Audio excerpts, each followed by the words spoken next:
Singapura tidak butuh orang-orang seperti kamu itu. Tidak butuh orang seperti UAS juga. Metanoia, jangan lupa ya subscribe, like, beri komen, dan juga bagikan kepada semua grup-grup di WhatsApp, di Instagram, di FB, dan seterusnya dan sebagainya, supaya Anda memberkati banyak orang. Dan jangan lupa tombol lonceng dipencet. Salam Bapak Ibu Saudara-saudari yang dikasihi Yesus dan dikasihi, berjumpa kembali dengan saya Pendeta Risto Lubis. Bapak Ibu Saudara-saudara yang dikasihi Tuhan, ya berita ini masih terus hangat ya di telinga rakyat Indonesia, bahkan di telinga dunia, di mana saudara kita Ustadz Abdul Somad masih tidak terima dia ditolak untuk masuk ke negara Singapura. Ya, nah, saudara, kalau kita ingat ya beberapa waktu yang lampau, saudaraku yang saya kasih dalam Tuhan, itu kalau Anda ingat Ahmad Dhani ya, itu sempat dia mau boikot ya Singapura ya, dan bahkan Ustadz Somad juga ikut-ikutan. Ini kelompoknya lah ini ya. Ya mau boikot Singapura begitu ya. Terus sempat dia bilang kan Singapura itu negara kecil. Ya kita kencing sama-sama aja itu tenggelam begitu ya. Nah, saudara, tadi saya dapat kiriman video, saya pikir ini cocok gitu loh. Cocok ya untuk kita dengar. Ternyata itu si Ahmad Dhani itu apa yang dia katakan itu terjadi ya, terjadi. Karena untuk boikot Singapura itu tujuannya adalah supaya orang Indonesia tidak ke Singapura untuk turis, untuk jalan-jalan. Itu kan memberikan masukan devisa ya bagi negara mereka. Itu satu. Terus kalau kita nggak kirim, misalnya kan mereka pakai minuman mineral dari Indonesia hampir semuanya kan. Waktu saya di Singapura, produk-produk Indonesia semuanya. Nggak dikirim ke sana. Kalau dalam pikiran orang-orang yang tadi, seperti Ahmad Dhani, mungkin seperti Pak Ustadz Abdul Somad, wah berarti negara mereka jadi sengsara. Nggak dapat suplai barang, makanan, dan minuman, kan begitu. Ini kan berpikir terlalu sempit ya. Kita juga dirugikan sebenarnya. Setiap ada kerjasama pasti dua-dua diuntungkan ya. Kedua belah pihak pasti diuntungkan. Asal ada kerjasama atau ada hubungan diplomatik pasti harus sama-sama diuntungkan. Nah, jadi saya tahu sih Pak Ustadz Abdul Somad ini katanya profesor gitu loh ya. Katanya si Dhani ini juga sekolah tinggi. Tapi kenapa ya cara berpikirnya seperti itu? Anda tidak percaya. Ini beberapa waktu yang lampau ini sudah dibicarakan. Bahkan siapa dia bilang, udah kita nggak usah Pak Somad ke sana Singapura dan sebagainya. Kan begitu kan? Puji Tuhan ini jejak digitalnya ada ya. Kita mau saksikan, kita doa dulu. Hadirat, urapan, dan kuasa Tuhan bekerja atas kami, supaya kami ngomong hati-hati, karena ucapan kami itu adalah doa. Supaya apa yang kami ucapkan itu semuanya adalah hal-hal yang baik. Hal-hal yang menguntungkan bagi banyak orang. Terima kasih Tuhan. Dalam Yesus, Allah yang kudus kami.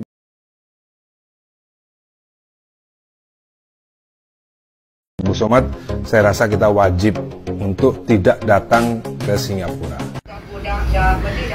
Anda mau memboikot Singapura? Jin botol, dengarkan ya. Anda tidak punya kontribusi apa-apa pada negara. Apa yang Anda sajikan buat negara selain Anda itu seorang seniman? Udah jadi seniman aja. Nggak usah kebanyakan bacot mau boikot Singapura. Berapa puluh ribu nyawa yang sekarang ini merantau di Singapura, berjuang demi keluarga mereka, mencari makan, mencari perbaikan nasib seperti kami ini di Singapura, dan Anda mau memboikot Singapura. Turumu kemiringan Ahmad Dhani. Makanya kamu dibuang sama Maya itu karena Maya malu punya suami seperti kamu ya. Ngomong asal jeplak. Mikir. Kamu mau memboikot Singapura? Singapura apa butuhnya sama kamu? Nggak ada. Orang Indonesia pun nggak butuh kok sama kamu. Lawang kamu sekarang nyanyi aja juga nggak laku. Ngapain? Ngapain? Sudahlah. Didik anak-anakmu untuk jadi orang yang baik. Jangan seperti kamu, Dhani. Kamu itu siapa mau boikot Singapura? Kamu mampu menafkahi kami yang ratusan ribu orang di Singapura ini? Kamu mampu? Wong rumah tanggamu sendiri aja berantakan kok kamu itu ngatur-ngatur orang mau boikot. Kamu kalau bela UAS. Kamu nggak usah datang ke Singapura. Siapa yang mau ngundang kamu ke Singapura juga? Bela UAS, bela kroni-kronimu. Kroni-kronimu lagi bagus, tidak perlu datang ke Singapura, ya. Tidak butuh. Singapura tidak butuh orang-orang seperti kamu itu. Tidak butuh orang seperti UAS juga. Ngapain? Ustadz dan ustadzah di Singapura ini cukup mendinginkan hati. Kalau mereka berdakwah itu cukup simple dan cukup memaknai bahwa agama itu tidak untuk saling hantam sesama agama lain. Otak kamu dipikir, Dani, ya. Mikir. Patutlah kamu diabani jin botol sama orang-orang. Nah, kamu cuma jadi jin aja di rumah. Ngapain? Heran. Emang kamu itu siapa mau boikot Singapura? Hah. Ini adik-adik siswaku ini, ratusan orang mau kamu boikot. Mereka maju nomor 1. Mereka sekarang lagi pendidikan di sini. Apa yang kamu banggakan dari diri kamu itu? Nggak ada. Kamu nol. Nggak ada kamu itu kontribusi apa-apa sama negara. Apa kamu yang kamu punya? Nggak ada. Jangan bacot, ya.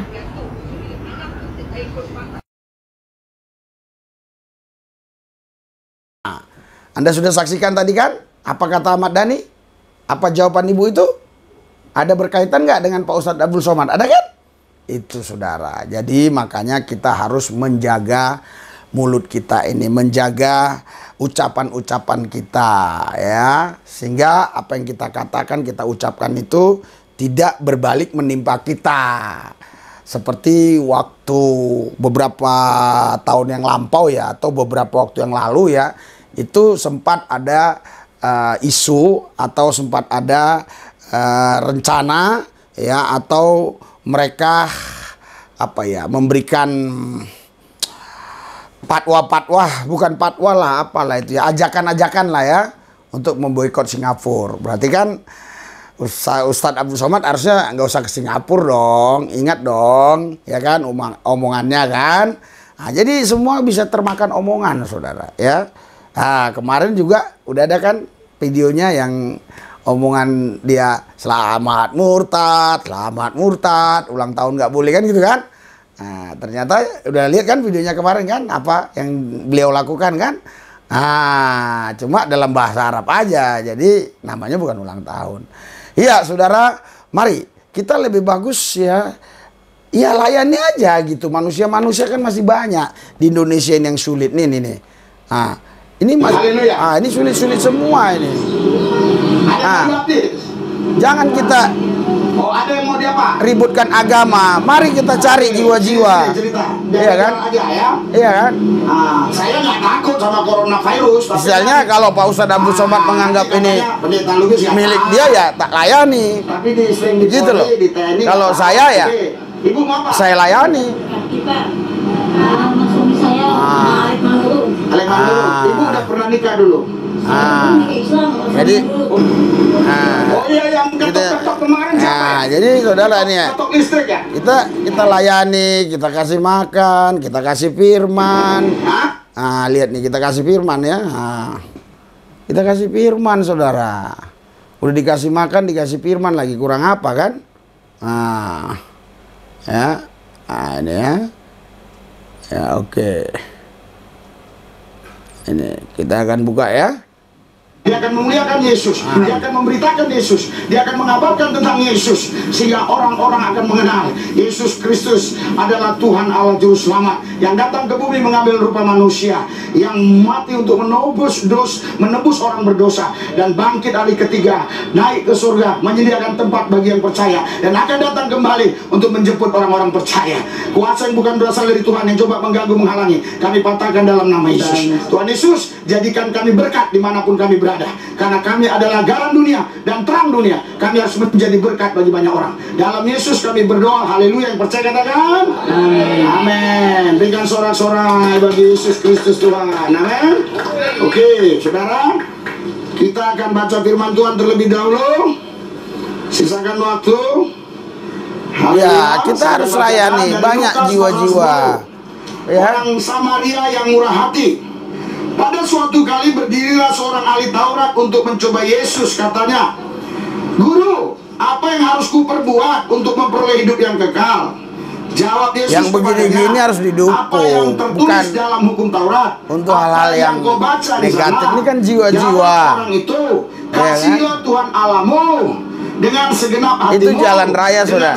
Itu PM malah itu yang duduk di belakang itu PM kalau saya segenap akal budimu, dan kasihlah sesamamu manusia seperti dirimu sendiri. Kata Yesus kepadanya, jawabnya itu benar. Jawabmu itu benar. Perbuatlah demikian, maka engkau akan hidup. Tetapi untuk membenarkan dirinya, orang itu berkata kepada Yesus, "Dan siapakah sesamaku manusia?"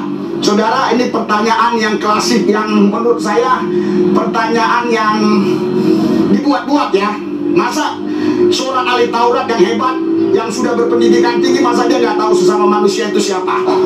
Jawab Yesus adalah seorang. Yesus menjawab dengan ilustrasi ya. Jawab Yesus adalah seseorang yang turun dari Yerusalem ke Yeriko. Ia jatuh ke tangan penyamun-penyamun yang bukan saja merampoknya habis-habisan, tetapi yang juga memukulnya. Dan yang sesudah itu pergi meninggalkannya setengah mati. Kebetulan ada seorang imam turun melalui jalan itu. Ia melihat orang itu, tetapi ia melewatinya dari seberang jalan. Imam nggak peduli, lewat aja. Hah? Dirampok? Hah? Bayangkan imam ya. Pergi. Ya, haleluya. Demikian juga seorang Lewi datang ke tempat itu. Ketika ia melihat orang itu, ia melewatinya dari seberang jalan. Orang Lewi ini juga, saudara, adalah salah satu suku Israel yang memang dihususkan hanya melayani di bait Allah, di sinagog. Jadi mereka tidak punya ladang, tidak punya pekerjaan. Maaf ya, goyang-goyang ini karena tidak mereka oleh hanya tripod melayani ya. Tuhan saja di sana, saudara. Jadi hidup mereka itu dari persembahan. Nah, artinya itu Anda lihat tuh ya, mobil hijau itu. Tetapi ketika melihat orang penderita mau mati, mau mati. Nah, ditinggalin aja ya. Lalu datang seorang Samaria yang sedang dalam perjalanan ke tempat itu, dan ketika melihat orang itu, tergeraklah hatinya oleh belas kasihan. Ia pergi kepadanya lalu membalut luka-lukanya. Sesudah ia menyiraminya dengan minyak dan anggur, kemudian ia menaikkan orang itu ke atas keledai tunggangannya sendiri, lalu membawanya ke tempat penginapan dan merawatnya. Keesokan harinya ia menyerahkan 2 dinar kepada pemilik penginapan itu. Katanya, "Rawatlah dia, dan jika kau belanjakan lebih dari ini, aku akan menggantinya waktu akan kembali." Siapakah di antara ketiga orang ini menurut pendapatmu adalah sesama manusia dari orang yang jatuh ke tangan penyamun itu? Jawab orang itu, orang yang telah menunjukkan belas kasihan. Lihat sini. Orang yang telah menunjukkan belas kasihannya. Kata Yesus kepadanya, "Pergilah." Haleluya. Ya, jadi saudara sampai di situ aja ya. Tapi intinya itu judulnya kalau saya nggak salah apa tadi ya, Pendeta Lubis cari orang yang mengganggu ibadah gitulah ya. Waktu itu kita diganggu ibadah di situ. Nah, jadi saudara Bapak Ibu sekalian, di situ tadi ya ada orang Lewi, ada orang Samaria, ada ahli Taurat, ada orang Farisi. Ini ahli Taurat, Samaria, orang Farisi, orang apa lagi tadi? Ini ahli Taurat ini pemuka agama. Orang Lewi ini juga ya termasuklah orang yang pemuka agama lah, karena dia memelihara bait Allah tadi. Terus orang Farisi juga, tapi mereka nggak ada buat apa-apa. Orang Samaria ini yang dikatakan orang kafir lah, orang yang nggak bertuhan lah, tapi dia yang menolong. Luar biasa memang orang yang jawabnya ya, ahli Taurat. Siapa katanya yang melakukannya? Bukan yang melakukan perbuatan sesama manusia. Dia bilang apa? Bukan orang Samaria itu, ya orang yang melakukan tadi. Malu dia ya. Jadi banyak kita ngomong-ngomong tapi nggak berbuat, saudara. Mari kita doa supaya ya Indonesia ini tidak terpecah belah ya. Tuhan Yesus, kami bersyukur atas apa yang kau buat dalam kami. Janganlah kami mengucapkan kata-kata lebih dulu baru berpikir. Biarlah kami berpikir panjang baru mengucapkan kata pendek. Sehingga kata-kata kami tidak menyakitkan orang lain. Jauhkan dari nista, jauhkan dari menghina, jauhkan dari yang lain. Biarlah kami hanya mengucapkan kebenaran firman Tuhan. Terima kasih Tuhan. Berkati juga semua yang sudah subscribe. Dalam Yesus kami berdoa. Amin.